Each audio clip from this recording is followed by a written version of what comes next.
उनके जीवन में कुछ ऐसा कंडीशन आया कि प्रभु को छोड़ो या हम तुझे छोड़ देंगे। उन्होंने प्रभु को चुना, पति को उस समय नहीं चुना। प्रभु को चुना और प्रभु के पीछे चला और आज अपना जीवन प्रभु को दे दिया।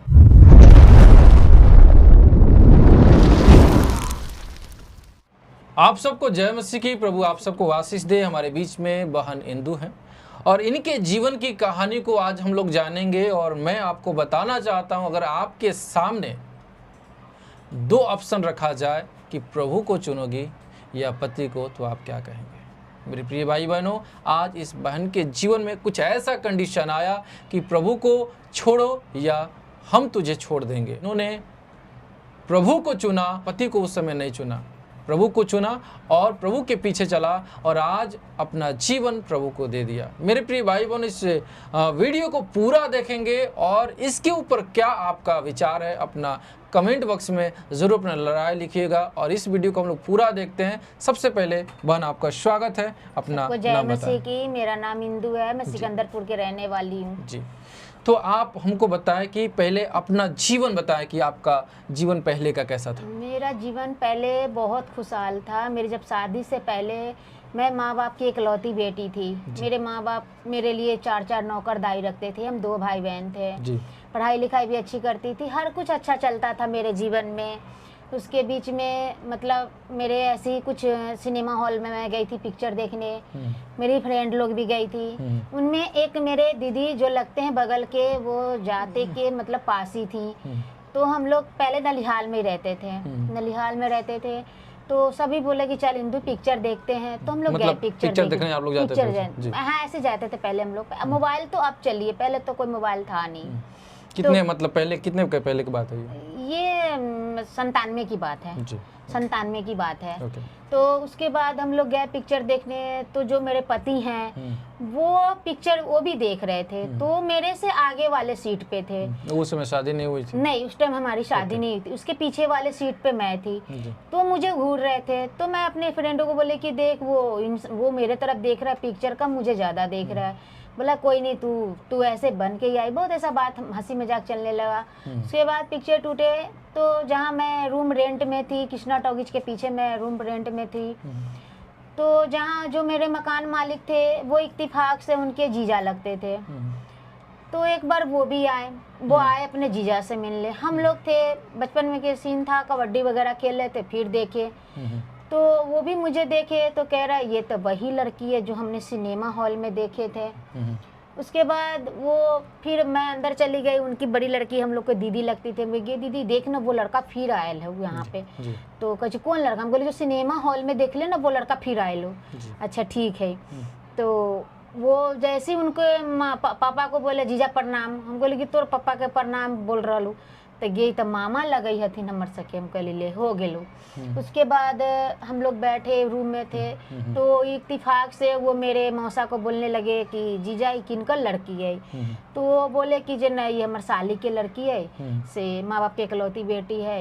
माँ बाप तो कमाई छे अच्छा खासा, देखे 2 दाई नौकर भी है। उसके बाद हम लोग रहने लगे। रहते रहते ये इन्होंने बात को छेड़ा, मेरे हस्बैंड जो है वो, कि हमरा लड़की से शादी करे के, ये तो इनका माँ बाप से एक बार बात कर लो। तो ये लोग, मेरे पति थोड़ा झूठ भी बोले कि हम इतना महीना कमाते हैं, कॉटन फैक्ट्री में रहते हैं, हमारा 2 बजे मतलब दोपहर से नाइट के 2 बजे तक ड्यूटी है हमारा, 12 घंटे का ड्यूटी है। उन्होंने मेरा घर भी दिखाया, तो अपना घर नहीं दिखाए, शादी के अपने मासी का जो रजवाड़ा में रहती है उनका घर दिखाया। मेरे मामा गए थे शादी में। तो मेरे मामा बोले कि दीदी बहुत अच्छा घर हो, इंदु के बहुत अच्छा घर मिल लो। तो बोले ठीक, हम ना तोरा पर भरोसा है, विश्वास है, अच्छा देख ले, तो तू अपना भगनी के थोड़ी ना फंसा देवी। तो ये बात हुआ। तो ये बात होते होते अपने मैंने मामी को बोली कि जब ये आने लगे जाने लगे, हरदम मैं तुम्हें लाइक करता हूँ वगैरह वगैरह। तो अपने मामी को बोले। मैं भी धीरे धीरे मतलब करीब आने लगे, बात विचार करने लगे। ये आए दिन बहाने करके आते थे मिलने। तो ऐसे करते करते इनके मासी के मतलब एक बहन भांजी का इनका छठी था। तो गए थे हम लोग। तो ऐसे कपड़े उपड़े हर कुछ खरीदने लगे, खरीदे कि तुम लो अच्छे लग रहे हो, फला हमारे साथ फ़ोटो खिंचाओगी। मैं कहा देखो फ़ोटो तो खिंचा लूँगी मैं, पर अगर मेरे आपके साथ शादी ना होगी तो कहीं आप ये फ़ोटो दिखा के मेरा रिश्ता ख़राब कर दोगे तो फिर हम तो कहीं के नहीं बहुत सारी बातें रहेंगे। जी। हाँ, आप मुझे कहीं के नहीं हम रहेंगे। ऐसे उन्होंने बोला ऐसा कुछ नहीं है, ठीक है हमारी तुम्हारी शादी नहीं होगी, जब तक तुम्हारा शादी नहीं होगा तब तक हम भी शादी नहीं करेंगे। ऐसे हमारे जीवन व्यतीत होते गए। अपने मामी को बोले, मेरी मामी संतोषी माता का व्रत करती थी उस टाइम भी। हम सारे बात अपनी मामी को दोस्तों की तरह शेयर की कि मामी बहुत अच्छा है, आप मम्मी को बोलो, वो आपकी बात मान जाएंगे। भले रिश्ते में छोटे थे फिर भी मामी के दोनों बहुत क्लोज थे। उसके बाद मामी ने बोला तो कह रहा ठीक है हम लड़का देखवाई तो हम बात करेंगे। उसके बाद प्रभु के धन्यवाद से तो क्या हुआ कि जो मतलब लड़का को बुलवाएं कि आप मेहमान उस लड़का को बुलाओ, हम देखना चाहते हैं, हम अपने लड़की को ऐसे किसी के हाथ में नहीं दे देंगे, हम बहुत नाजुक से पाले हुए अपनी बेटी को। तो आए, देखने में स्मार्ट था, सुंदर था, और मतलब मेरी माँ का कहने का ये मतलब है घर द्वार सब बांट लेगा, नौकरी किसी का कोई नहीं बांटता है। लड़का अच्छा खासा नौकरी करता है, चलो मेरी बेटी का जीवन अच्छा से कट जाएगा, पर वो नहीं पता था कि ये झूठ भी बोल रहे। चलो कोई बात नहीं, फिर भी ऐसे होते गए। 15 दिन का मेरा दिन फिक्स हुआ शादी का, तो सब कुछ फिक्स हो गया। देखा सुनी 10 आदमी भी गए, 10 गए भी तो अपने मौसी के ही घर पे बुलाए, अपने घर पे भी नहीं बुलाए, और शादी की अपने नलिहाल से। तो ऐसे करते करते हमारे जीवन कटते गए। मैं शादी हो गया बहुत धूमधाम मतलब कहाँ पे गए शादी जो होने के बाद? शादी होने के बाद इनके नलिहाल गए, अपने घर पे भी नहीं ले गए ये। उसके बाद भी मतलब घर के बारे में नहीं ले गए। घर के बारे में बताते थे, कह रहे थे कि हम नलिहाल में पले बड़े हैं, हम यही रहते हैं, मेरे नाना नानी यहीं रखे। हम भी बोलो चल भाई, सबको अपना नाती नतनी प्यारा होता है, यहीं होंगे। ऐसे रहते रहते हमारे जीवन कटते गई। फिर उन्होंने मुझे हमेशा कष्ट दिए, दारू शराब जुआ भतेरे चुरा चुरा के आते थे या पिक्चर देखने, हम ऐसे कष्ट करते गए। उसके बाद मेरे बड़ा वाला लड़का आया। पहले मालूम नहीं था आपको? पहले नहीं मालूम था। तो पहले पीते थे वो? ये मैं पास में थोड़ी रहती थी जो मुझे फिर भी मतलब जाने के बाद तो मालूम होगा ना कि भाई पहले वो पीते थे? नहीं मालूम नहीं था ये बात। उसके बाद पीना खाना शुरू कर दिया। शादी मतलब होने के बाद मतलब उस समय चालू कर दी पीना? हाँ, पीना चालू कर दिए थे जी। उसके बाद हम लोग शादी हुआ, मेरे बड़े लड़का जो होने वाला था, तो ये मेरे सारे गहने जुआ खेल ले, भर दिन कमाने के लिए कहते थे, नहीं जाता था, खाने के लिए हर चीज़ सहते गई। फिर भी माँ बाप को नहीं बोली कि माँ बाप मतलब मुझे क्या बोले, माँ बाप इतना श्रद्धा से मुझे शादी किए हैं, और दूसरा शादी करवाएंगे तो नाम नहीं होगा, हंसने वाले बहुत हो जाएंगे, वो भी कहेंगे तो पसंद तो तुम्हारा ही था, मैं क्या कर सकती हूँ। फिर भी हम कुछ नहीं बोले। ऐसे जीवन बीतते गए, करते गए। कितने साल तक ऐसा चलता रहा? ऐसे तो भैया मतलब इन दिनों तक मतलब ऐसे चलते ही गए, कभी प्यार कभी टकरार। लगभग कितने साल तक भाई? मतलब 25 साल तक तो चलते गए, ऐसे चलते गए। चलो 25 साल तक तो ऐसे चलते गए। प्रभु का मुलाकात तो मैं 3 साल पहले की थी जी। प्रभु का मुलाकात मतलब ऐसा करते गई। मैं प्रभु पहले शिव चर्चा को ज़्यादा अहमियत देती थी। मुझे शिव चर्चा में सभी कहते थे वहाँ ये भलाई होती है, वो भलाई होती है। इस बीच मेरे छोटे वाले लड़का गुम हो गया। मुझे 4 बजे सुबह में जाना होता था, इसी नदी के इस पार आती थी मैं चर्चा में 4 बजे सुबह में, सेवा करती थी, सबको लिपिया पोतिया हर कुछ करती थी मैं। मतलब पूरा पूरा भक्ति लीन में। कितने साल तक उसमें किया? ऐसे हम उसमें भी 2 साल रहे हैं। 2 साल रहे हैं पूरा भक्ति लीन से, एकदम 4 बजे उठना, गरीब स्थान जाना, जल चढ़ाना, ये कुछ करना, वो करना, ये करना, हर कुछ करते गई ताकि मतलब घर में शांति हो। कुछ ऐसा नहीं जीवन में शांति रहे, कुछ भी नहीं हुआ। उसके बाद ये आए दिन ऐसे करते गए, गलत तरीके पे बढ़ते चले गए, चलते गए। कभी आए दिन हम इग्नोर करते चले गए कि चलो भाई मर्द है, सुधर जाएगा, आज सुधरेगा कल सुधरेगा। मतलब नहीं उम्मीद एक आशा की किरण मुझे लग रहा था कि होगा, पर नहीं हुआ। उसके बाद मुझे अपनी नंद के यहाँ मतलब उनके भाई का तबीयत खराब था, तो वो आए थे अस्पताल में, मैं भी गई थी मिलने। तो उन्होंने मुझे प्रभु का सारे बात बताए कि वहाँ हर बीमारी के बहुत अच्छा होता है ना, आपको वहाँ कोई कैंसर भी ठीक होता है, ये भी ठीक होता है। मतलब अस्पताल में यहाँ महाजान वो क्या कहते हैं, कौन सा अस्पताल नाम अभी भूली हुई हूँ, तो 0 माइल में ही है। तो वो अस्पताल में मुझे बुलाए थे, मैंने बहुत डॉक्टर से दिखाए, बहुत ओझा वैद्य से दिखाए।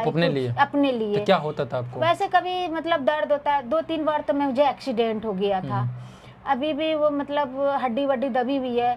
कभी दर्द से छुटकारा मुझे नहीं मिला, आए दिन दवाई मैं खाते जाती थी। तो ऐसे मुझे मेरे पति भी ताने देते थे, मेरी सास भी ताना देती थी कि इसका सारा नौटंकी है, ढंग है, ये महारानी बन के खाने आई है, बैठने आई है।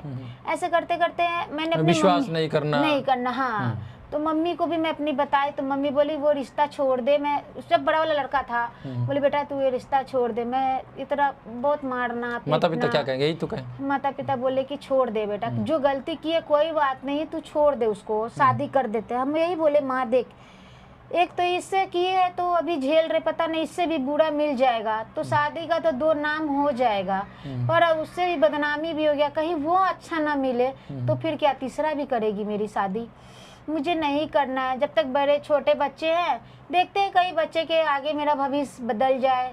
तो वो ऐसा इंसान था भैया कि जो मेरे पति सबको दबोच के रखते थे, सभी को।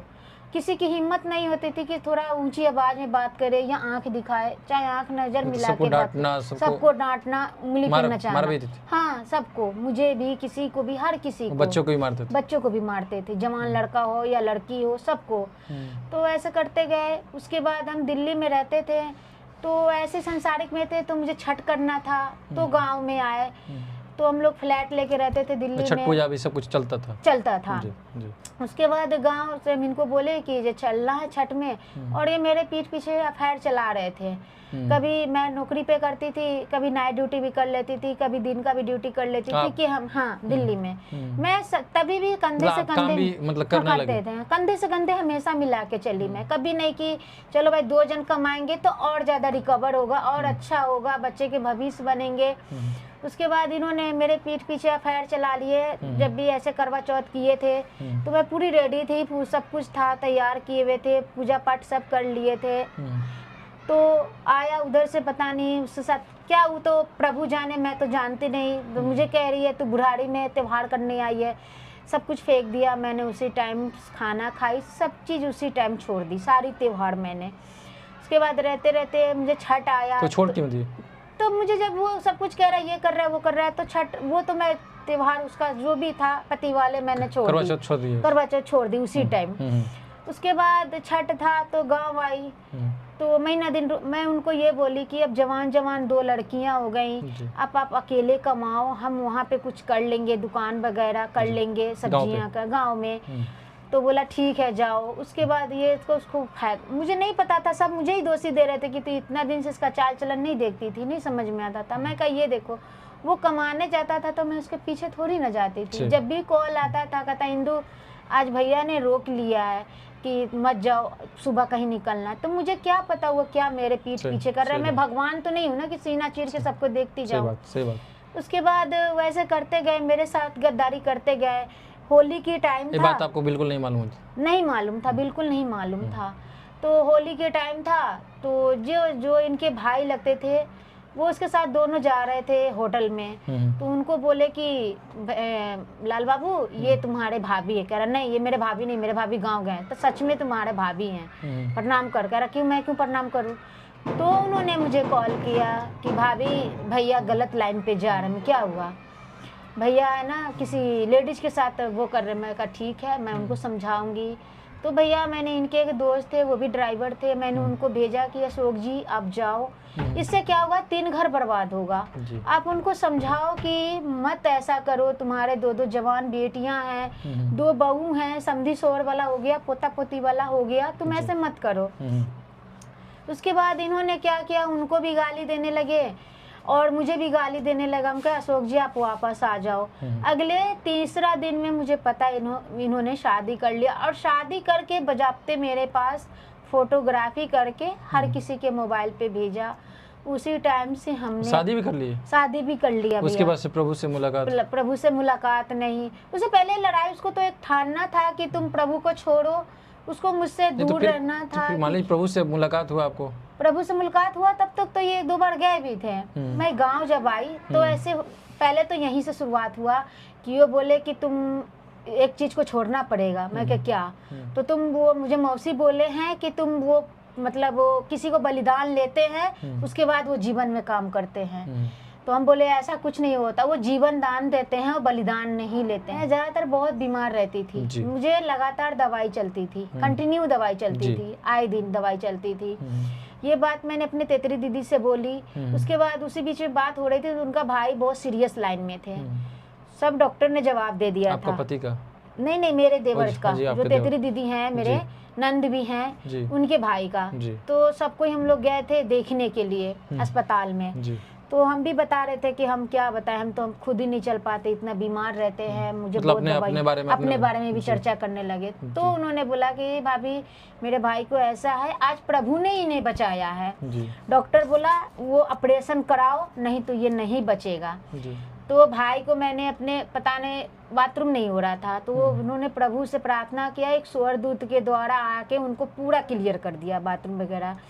तो उन्होंने मुझे कॉल किया कि भाभी भैया ऐसे ऐसे भर्ती हैं, आप अस्पताल में आओ, आप और भैया। हम बोले ठीक है आते हैं। उसके बाद हमारी भी सब बात होने के बाद थोड़ा वो देखे कि ठीक है। मैं बहुत सारा फ्रूट वगैरह लेके गई थी हॉस्पिटल में देखने के लिए। हाँ, देखने के लिए। देखने क्या, मेरी मम्मी ने फ्रूट में काम करती थी, सेब वगैरह नेपाल का, तो 1 कार्टून सेब लाए थे। तो हम बोले चलो इनको भी दे देते हैं, इसी बहाने खा लेंगे। तो वो सारी बात मेरे तेतरी दीदी मुझे बताने लगी कि भाभी ऐसे ऐसे बात है, उनमें हर बीमारी का आप डॉक्टर के पास जाते हो, आपके पास बहुत पैसे लगते हैं, इनमें आपका कोई खर्चा नहीं होगा। प्रभु के बारे में बताना, प्रभु के बारे में एक बार आओ। मैं भी बहुत मर के जिंदा हुई हूँ, इन्हीं के यहाँ जिंदा हुई हूँ। मैं कहा ये प्रभु होते क्या हैं। तो इन्होंने भी कुछ दिन मान गए, प्रभु को तब नहीं जाती थी, इन्होंने मान गए कि चल, मेरे पति भी मान गए थे कि चलो ठीक है देखते हैं, तो चलो देखते हैं। उसके बाद हम दोनों मियाँ बीवी जाते थे, पति भी जाते थे। उसके बाद हम दोनों यहाँ पर तो मतलब आए थे वो दिल्ली से? हाँ, तब दिल्ली में नहीं जाते थे, यहीं रहते थे जब। उसके बाद यहीं रहने लगे थे। तो उसके बाद यहाँ रहते रहते मतलब जब जाने लगे, आने लगे, मजदूर मीटिंग में भी जाते थे, जहाँ जहाँ होते थे, समस्तीपुर भी गए, ये हमारे सपोर्ट में थे, जाते थे हम दोनों। उसके बाद इन्होंने अपने मौसी के घर गए, तो बोला ऐसे ऐसे बात है, तू उसमें मत जाने दे बाजार वाली को, कि उसमें मतलब वो कहते सुनते बलि लेते हैं, बलिदान लेते हैं, तब जाके काम अच्छा करते हैं। मतलब बाद में बोलने लगे? हाँ, मतलब मेरी सास बोली इनको, मासी उनकी। हाँ, तो वो बोले कि तुम मत जाओ उसमें। मैं क्यों, क्या हो गया, आप तो अच्छा खासा जा रहे थे, अब क्या हो गया उनमें। तो नहीं, मासी मना की है कि वो मुस्लिम का जात है, वो उनको बलिदान लेता है, इस वजह से तुम। मैं कहा आप इतना सालों से, इतने महीने से जा रहे हो, क्या बलिदान दिए हो आप, क्या सीखे हो, यही सीखे हो। मुझे कुछ नहीं पता है, तुम नहीं जाओगी, या तो तुम्हें जाना है तो किसी एक को चुनो। मैं कहा क्या चुनना है मुझे, आप बताओ। या तो तुम मुझे चुनो, या तो तुम अपने ये जो पिताजी बोलती हो उसको चुनो। मैं कहा पिताजी सबके हैं, मेरे ही नहीं है, सभी के पिताजी हैं, बाप किसी का एक ही होता है। तो ऐसे मुझे नहीं पता है, तुम्हें नहीं जाना है, या तो तुम कदम निकालती हो तो तुम फिर मुझसे रिश्ता तुम्हें ख़त्म करना होगा। जब तो मैं बोली ठीक है, तो आपका यही इच्छा है तो मैं फिर आपको छोड़ती हूँ, आपको जो इच्छा है वो कर लो। तो यही खुन्नस था उनको। और वहाँ जाने के बाद वो ये शादी वादी की है, तब से हम प्रभु में हैं। और मेरे प्रभु बहुत सारे जीवन में काम किए, बहुत सारा करते हैं। क्या आपके जीवन में कार्य? मेरे जीवन में, हालांकि मेरे पति के साथ जो भी हो रहा था, जैसे कि एक बार फाइल गायब हो गया, उस टाइम भी प्रभु से मुझे उन्होंने रिक्वेस्ट किया कि तुम प्रार्थना करो, तुम्हारे प्रभु बहुत सुनते हैं। तो सचमुच प्रभु बहुत अच्छे हैं, बहुत महान है। 8 मैंने 11 बजे का टाइम लिया और सचमुच प्रभु 11 बजे उनका फाइल मिलाया। उन्होंने जहाँ नौकरी करते थे वहाँ 2.5 लाख रुपया लिए थे उन्होंने। वो बोले कि मैं उनके यहाँ काम इसलिए बोले कि वो दारू पीने में जेल चले गए थे, तो वो मुझे ही भेजे कि तुम जाओ बोलना भैया को, वो उनके बहुत सोर्स चलते हैं, वो मुझे छुड़ा लेंगे। मैंने बोलने गया तो बोले देखो बेटा, मर्डर का केस रहता ना तो मैं थोड़ा बहुत हेल्प भी करती, ये दारू ऐसा गंदा चीज़ है कि मेरा भी पोजीशन खराब कर देगा, मेरा भी नाम खराब कर देगा, सॉरी बेटा मैं ऐसा कुछ नहीं कर पाऊँ। मैंने उनको बोलने गई, फिर उनको 15 दिन तक का जेल हो गया। उसके बाद वो आया, गुस्सा से काम करने नहीं जा, करते करते 8 महीना बैठ गया। जितने भी गहने थे, मेरे भी थे, बहुओं के थे, सब बेच के खाया। 8 महीने घर में बैठा, मुझे फोर्स करने लगा तुम दिल्ली चलो, दिल्ली चलो, दोनों मिल के कमाएंगे तो ठीक हो जाएगा। मैं ये भी बोलते कि मुझे रहने दो, आप रहने दो, यहाँ बच्चे सब जवान है, बहू जवान है, ये मोहल्ला ठीक नहीं है, दारू शराब का मोहल्ला।